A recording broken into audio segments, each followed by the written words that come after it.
Even before Hamas attacked Israel on October 7th, 2023, it had become conventional wisdom that Israel was growing more right-wing, more conservative, more nationalist, more bellicose.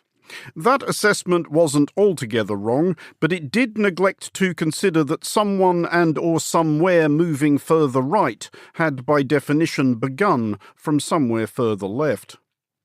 There was a time when Israel was regarded, both at home and abroad, as an essentially left-wing project. From the foundation of the state in 1948 up until the late 1970s, all Israel's prime ministers were of the Labour Party or its predecessor, Mapai, the Workers' Party of the Land of Israel. Foreign socialists and or downright hippies admired and holidayed in Israel's cooperative communities, its kibbutzes and moshavs. The view from abroad probably began to shift in the late 1960s and early 1970s. The more performative factions of the global left love an underdog first and foremost, and Israel, after its victories over its Arab neighbours in the Six-Day War of 1967 and the Yom Kippur War of 1973, was no longer that. Europe's earnest young revolutionaries pledged themselves to the Palestinian cause instead, adopting Yasser Arafat's kafir and pinning up posters of serial hijacker Layla Khaled. At home, perhaps Israel just grew more conservative and defensive as it got older and wealthier. It happens. Labour's resurgence in the 1990s, a run of three significant prime ministers, Yitzhak Rabin, Shimon Peres, Ehud Barak, was interrupted, yet more significantly, by the first term of a rumbustious conservative, Benjamin Netanyahu. Two Palestinian intifadas hardened attitudes further. Is this journey necessarily one way? Is a liberal Israel recoverable? And could that be the key to peace? This is the Foreign Desk. The two-state solution, while being still strong among this traditional left-wing electorate, will not be the issue on which the Israeli elections will be decided next time. The left in Israel has really been destroyed. Even centrist left politics are unrecognizable to how we might have considered them even a decade ago. Well, after October 7th, there is, in the polls, you see that people are more extreme. But until October 7th, this was not the situation. You're listening to The Foreign Desk with me, Andrew Muller. I'm joined first of all from Jerusalem by Dr. Nimrod Goren, president and founder of MITVIM, the Israeli Institute for Regional Foreign Policies. Nimrod, let's start with a big question and then work our way back from there. Is it possible to isolate a moment at which it all started to go wrong for the Israeli left? Is it somewhere in the 90s, the last time Labour were in charge, Rabin to Peres to Barak, albeit with Netanyahu popping up in between? The night of November 4th, 1995, almost 30 years ago, when Rabin was assassinated. And that was the game changer. That was a time when Israel was heading on a liberal path, making peace, opening up to the region, engaging with the international community. People within the liberal democratic camp felt empowered, felt that things are going on the right track, and that horrible event totally changed the course of history, with some ups and downs since, but the trajectory has not changed since that evening. Why do you think the idea or the Israeli left died with Rabin? Because it's not like there were no insubstantial figures who could step forward and take his place, as indeed Shimon Peres and Ehud Barak did. And also the fact that he was killed by an Israeli right-wing extremist. Did that not cause people to, I guess, rally round the left's flag? It did initially, and we can go a bit into details. As you mentioned, there were a prime minister from the Israeli left afterward. Shimon Peres had about half a year in leadership after the Rabin assassination, and then after Netanyahu's first term that wasn't successful, Ehud Barak got a vast majority and had a chance to really take this forward, but did not succeed.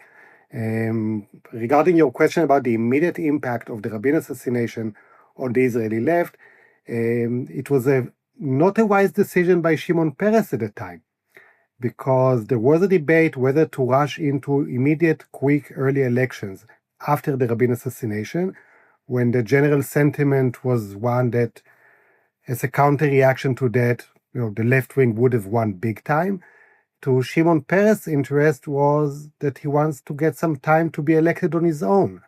So he wanted to govern, and he wanted to go to elections for people to vote for him, not to vote for the memory of Rabin. And during that time in which he was leading Israel, he did not do very well. And then Netanyahu came and kind of changed things and flipped it.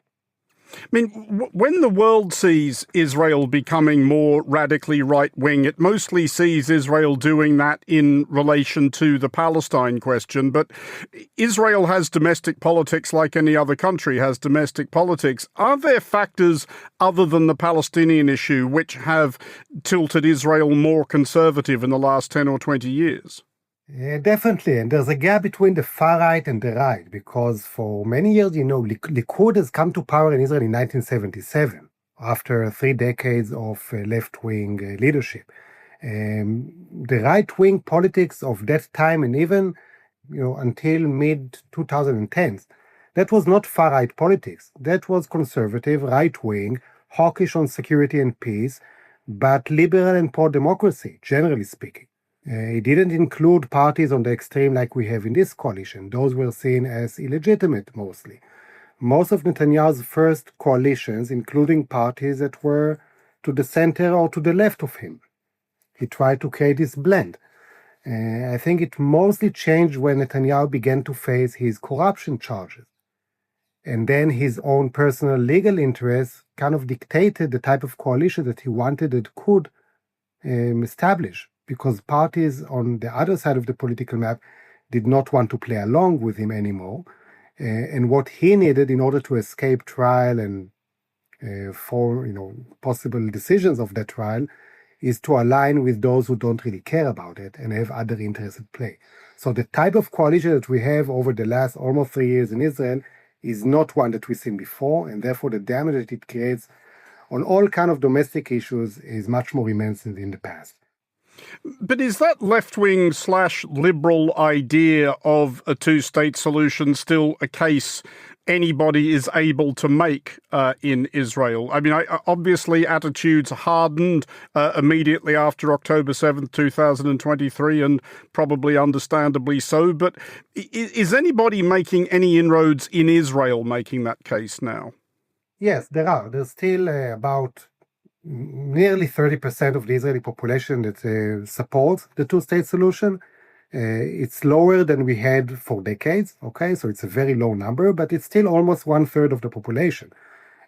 So that 1/3 of population may not be well represented in the current parliament constellation, but it's still a very strong component of the society. It's not the deal breaker or kingmaker. Okay, it's not the factor that currently shapes the Israeli political discourse. When Israelis are going to the polls sometime in the coming year, that will not be the thing that people will vote on.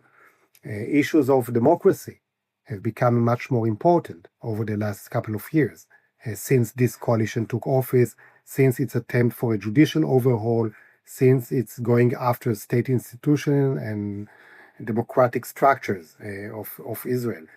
So that is a strong aspect. Then how people assess Netanyahu leadership regarding October 7th and the war in Gaza. So people who do not trust Netanyahu anymore do not necessarily do so because they support the two-state solution. Many on the Israeli right who oppose the two-state solution oppose Netanyahu's leadership, lost trust in him. So there are different motivations at play, and I think the two-state solution, while being still strong among this traditional left-wing electorate, will not be the issue on which the Israeli elections will be decided next time. Well, just on that thought, because it is possible that the next Israeli elections will occur in a post-war space. We don't yet know when or how this war is going to end, but it will have to end one day. Is that going to be an opportune moment for what survives of the Israeli left, or might they find themselves running against a country which has been actually kind of radicalized by the last couple of years, first by the events of October 7th, 2023, and then by Israel's own response and the international response to that? Yeah, so one of the issues in Israeli politics that you don't really know when elections will happen, for sure. We know that elections are scheduled originally in October 26th.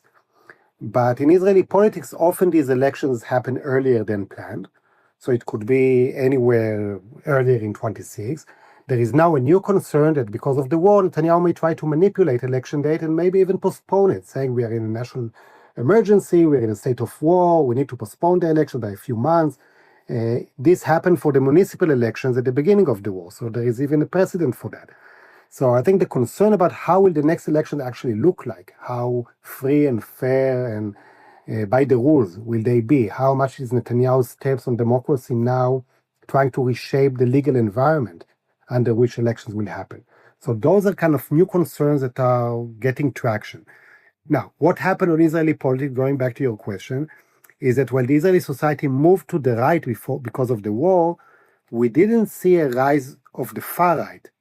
Unlike you see in many countries in Europe, where far-right parties are actually skyrocketing in public support, ministers like Ben-Gvir and Smotrich, who are representing the two major parties of the Israeli far-right, have not risen in their numbers. Okay, so the right-wing tendency is reflected in support for either Likud of Netanyahu, Naftali Bennett, former prime minister, who is making a comeback, someone like Avigdor Lieberman, former minister of defense and minister of foreign affairs, some other politicians within centrist parties. So there is quite a lot of parties now that right-wing voters can go for. And when the Israeli left is looking at that electoral map, the best case scenario for a post-elections era is almost looking back at the Naftali Bennett Yair Lapid government of change, what was named then, when Netanyahu was ousted last time, a broad and diverse coalition of many ideologies in which the left is represented, but basically under the leadership of centrist and right-wing parties. Thank you, Nimrod. That was Dr. Nimrod Goran, president and founder of Mitvim, speaking to us from Jerusalem. This is the Foreign Desk. You're listening to The Foreign Desk with me, Andrew Muller. For a look now at the evolution of international opinion of Israel, I'm joined by Daniela Peled, managing editor at the Institute for War and Peace Reporting.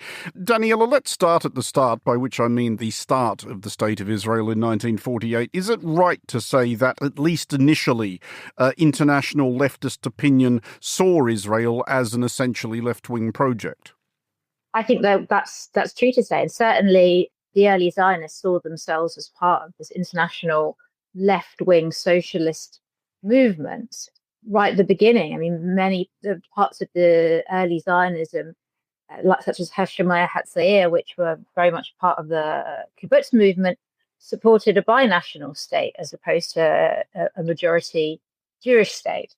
So it was definitely seen as part of the wider socialist movement. There were very strong ties with the Soviet Union as well. I mean, when Stalin died in 1953, it was widely mourned amongst many parts of Israeli society, even though he was clearly no friend to the Jewish community.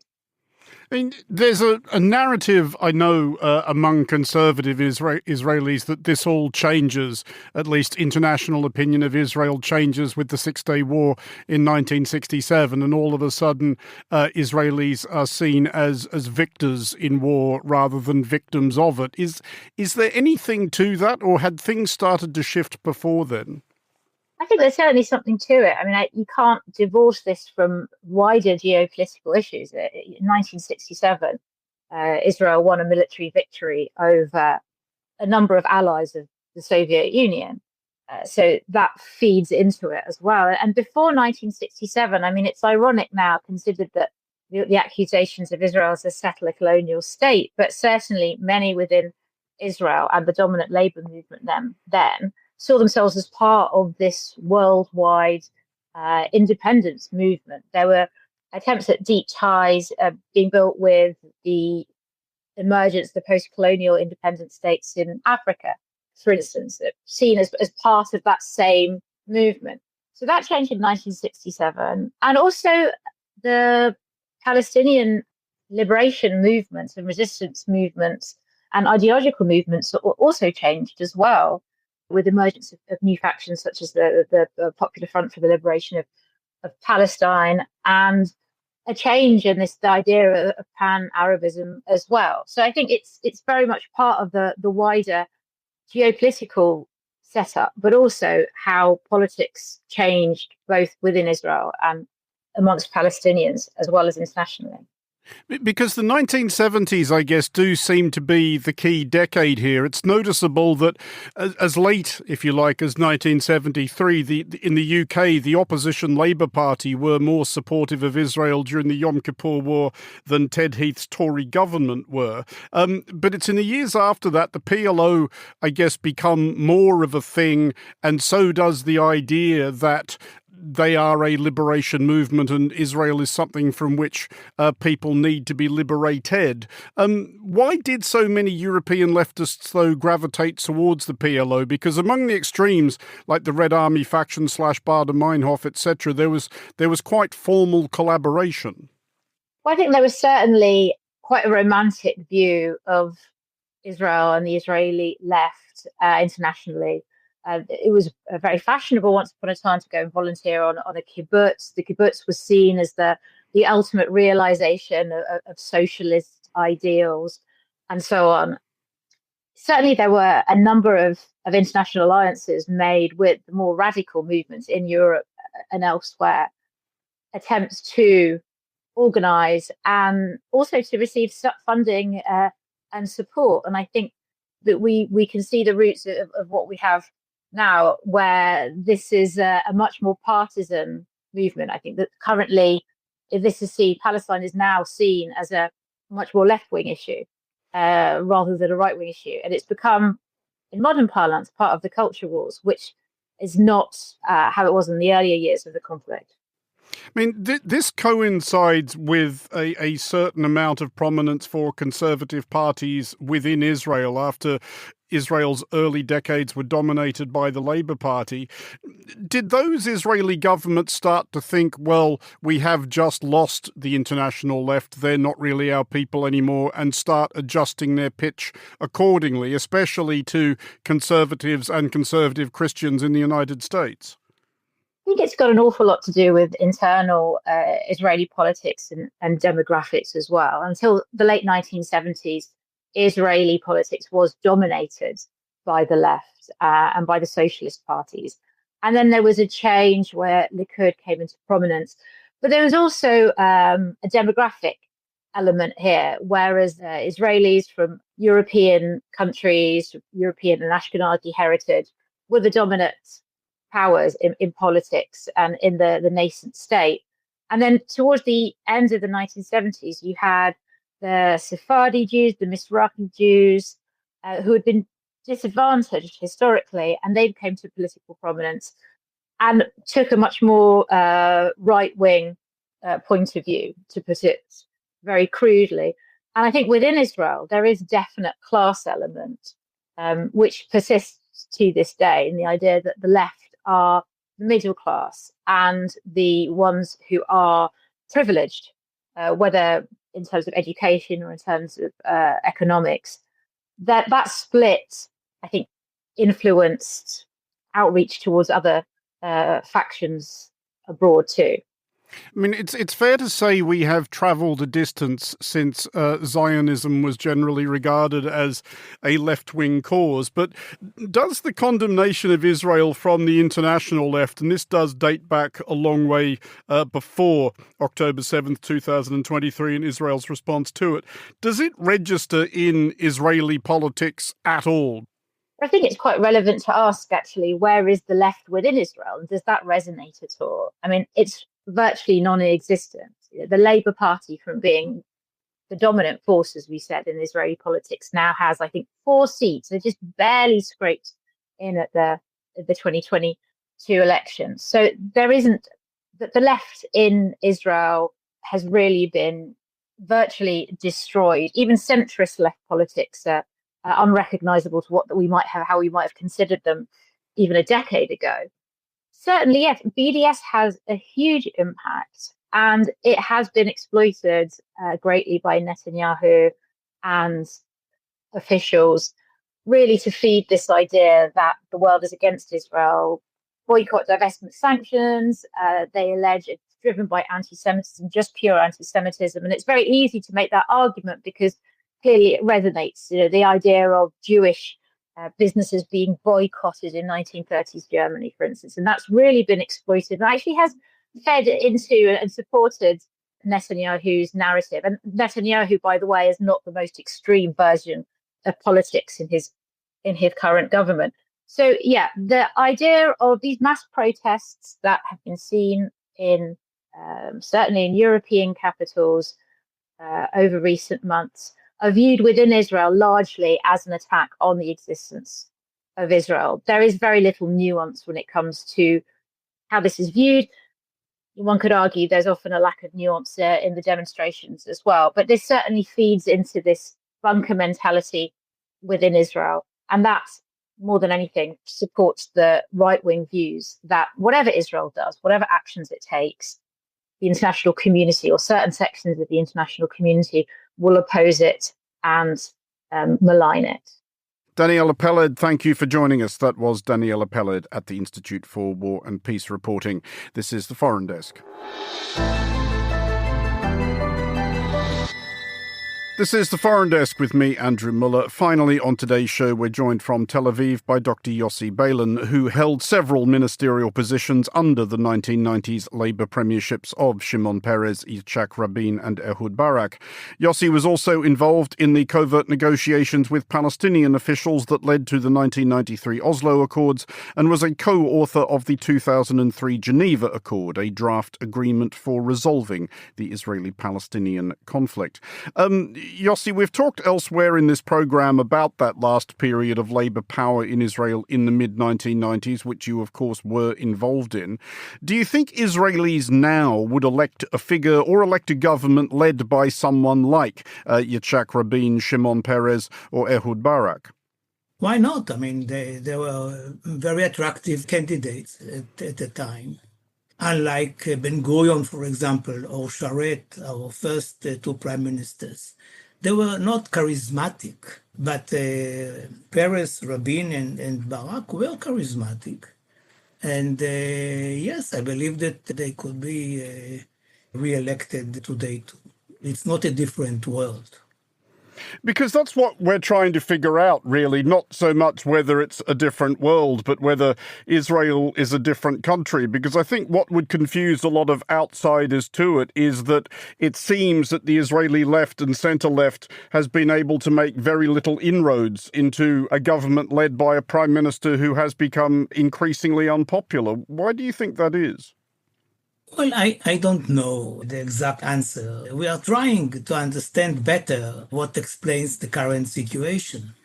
What I can say is that until, I would say, 77, Labour was the dominant party, meaning that there was no option for any other government but a Labour-led government. That ended in 77, and since then, for a long while, we were tied. I mean, something like 40 and 39, 41 and 44, 47 and 48. These were the numbers since 81. What happened later on is that in the 90s, still when Netanyahu was elected, it was still the very stupid system of a direct voting for the prime minister. So he won this election for the prime ministership, but not for the Knesset. So Labour was stronger than Likud even in 96 when he was first elected. And then there were different times. Is it exclusively, though, we're talking again about the relative marginalization of Labour and the Israeli left in recent decades, is that exclusively, though, a quirk of electoral systems? No, but you have to also follow Likud. Likud did not become the majority of the dominant party. In all the years, as it was just 4 years ago, it was not too difficult to form a government without Netanyahu, without Likud. But does that not suggest that there's been a kind of perhaps permanent political realignment of Israel, that Israel is now a conservative nationalist country? Well, after October 7th, there is, in the polls, you see that people are more extreme. They want to take revenge, hatred towards the Arabs. But until October 7th, this was not the situation. But even before October 7th, Labour and left-wing parties had struggled to make inroads in successive elections, of which Israel had many. Is that because they got kind of blamed blamed for the failure of the 1990s peace processes to bring about a lasting peace?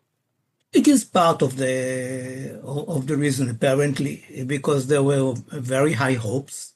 It was not realized the way people wanted it to be realized.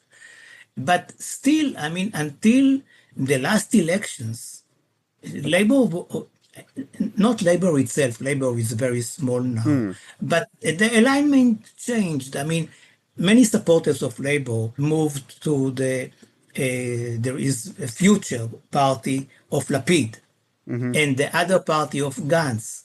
But both Lapid and Gantz are actually successors of Labour. I mean, they are expressing the same views, their readiness to make peace with the Palestinians and more equality in social affairs and the middle class and whatever. I mean, so it is not just the fact that it is not Labour, but something which is close to Labour. It doesn't mean that the views of Labour disappeared. They are not. You know, physically, the people who are there are moving between Labour. Now Labour is higher. The Democratic Party is stronger, both than Lapid, and as we speak, today, the polls of today, the Democratic Party, led by Golan, has 10 seats in the polls. If we think ahead to the next election and the offer that might be made to voters by those centre-left parties you mentioned, those successors to Labour, will they be able to talk about the idea of peace with the Palestinians, a two-state solution, or post-October 7th, are there still not many Israelis who really want to hear that? They will be careful. The only Zionist party which is supported very clearly would be the Democratic Party. The other two parties will speak about a solution with the Palestinians. They may be careful with using the word state, but they are speaking about, I mean, Lapid went to the UN to support a two-state solution, not 50 years ago, but 4 years ago. Will he repeat it? I don't know. Gantz is speaking about two entities, but Gantz, when he was a defense minister and not long ago, invited President Abbas to his home.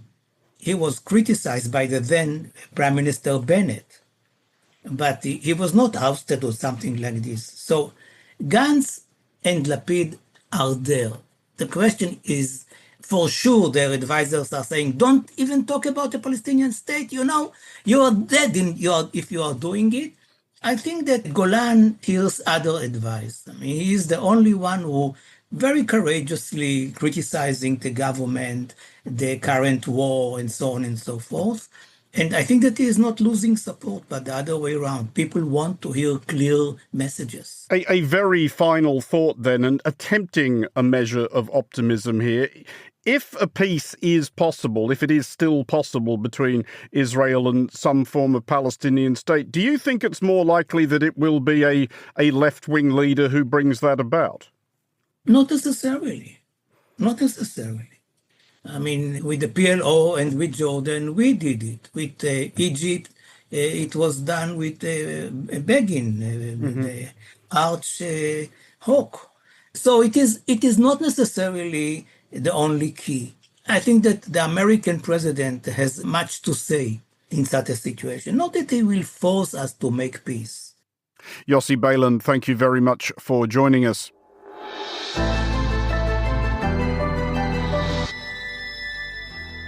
That's it for this episode of The Foreign Desk. We'll be back next week, and look out for The Foreign Desk Explainer, available every Wednesday. The Foreign Desk was produced by Anita Riota and Lily Austin. Lily also produces The Foreign Desk Explainer.